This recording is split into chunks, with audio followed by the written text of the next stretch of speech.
C'est la dernière partie de Culture Média avec nous autour de la table Margot Barallon et Nicolas Caron qui sont restés. Et puis Camille Chamou, notre invitée, qui est à l'affiche du film Sol de Jezabel Marquez qui sort ce mercredi, Philippe. Et Camille Chamou, pardon pour ce compliment, qui sait absolument tout faire. Elle sait écrire, elle sait jouer de la comédie, elle sait faire du seul en scène. C'est quoi vos prochains projets ? Alors justement, la série dont je vous ai parlé qui va sortir sur Canal. Et puis je participe, je coécris un film avec un réalisateur qui m'a fait tourner, que j'ai trouvé très très intéressant, Ilan Clipper. Et donc je coécris un film avec lui que je suis en train de terminer. Ouais. Et j'écris aussi un nouveau seul en scène. Voilà, qui va probablement s'appeler Éloge du minuteur, mais je pense d'ici quelques mois, je me relance dans un nouveau spectacle. Alors Éloge du minuteur, j'ai jusqu'à 57, mais d'abord la question, ça va être quoi le film ?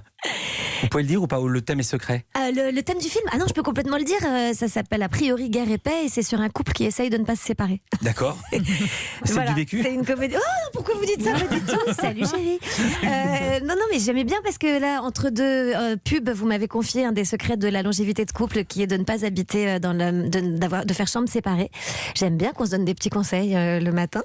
C'est effectivement un couple qui essaye de trouver toutes les solutions pour rester ensemble. Donc c'est très positif. Et le One Man Show, alors je vais dire, moi j'étais fan de vos One Man Show et je vous avais découverte au premier, dont le titre m'échappe à l'instant, mais c'était Né sous Giscard, qui était quand même génial. Ouais, et franchement, il était très réussi, j'avoue. Et là, vous en êtes où alors ? Non, il faut le dire. Et je continue en fait. Ça va être quoi le thème alors, le minuteur ? Alors l'éloge du minuteur, le thème c'est exactement ça. C'est ce dont vous parlez, c'est que notre vie est perpétuellement minutée, que moi j'ai un rapport au temps qui est extrêmement élastique et qui est problématique un petit peu du coup quand on est en radio notamment ou dans le cadre d'un spectacle. Et donc je vais parler de ce rapport au temps. Vous voyez quand vous êtes dans une voiture avec Waze et que d'un coup ça prend 6 minutes et que vous vous mettez à hurler sur le chauffeur juste parce que vous avez 6 minutes de plus et c'est vraiment pas sa faute parce qu'il a tourné à gauche. Vous êtes là, merde, on est passé à 58. Non, ça va pas du tout. Bon, voilà. Et on devient fou surtout le Deliveroo, tu commandes un truc et c'était dans 25 minutes et hop ça passe à 48 et tu deviens cinglé. Et moi j'ai un enfant en plus qui a un gros problème avec le temps, c'est-à-dire qu'il faut le prévenir 15 minutes avant, 10 minutes avant, 5 minutes avant, sinon il fait vraiment une crise de nerfs. Si vous lui dites d'un instant à l'autre on change d'activité, il le vit comme une injustice inouïe. Enfin vraiment il se roule pas, c'est impossible. Donc voilà, moi j'ai essayé d'apprivoiser le temps qui passe, voilà.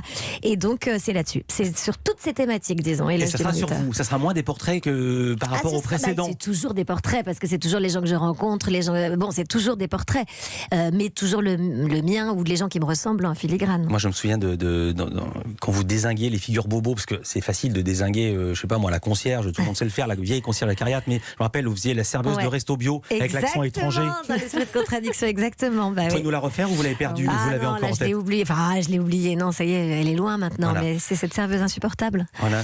Ouais, non, je peux plus la refaire. Et puis elle était surtout physique. C'était un sketch très très physique. Et aussi vous vous moquiez des nouveaux restos sans nom. Et je me suis dit mais c'est vrai, c'est débile. Pourquoi faire des restos sans nom ? Mais il y a que dans les quartiers bobos. Oui, c'est ça. Mais le resto chez moi, il y a toujours pas de. On sait toujours pas comment il s'appelle. Hein. Non mais c'est fou. Et voilà, il y a une vieille. Je me disais c'est en travaux et non, c'est leur choix de déco. Et je me disais ils ont pas encore mis le nom, mais non, il n'y a pas de nom. Parce que c'est chic maintenant. Vous avez 2 enfants ? Je pense que je leur donne pas de nom d'ailleurs parce que c'est beaucoup plus chic. Ils s'appellent 1 et 2.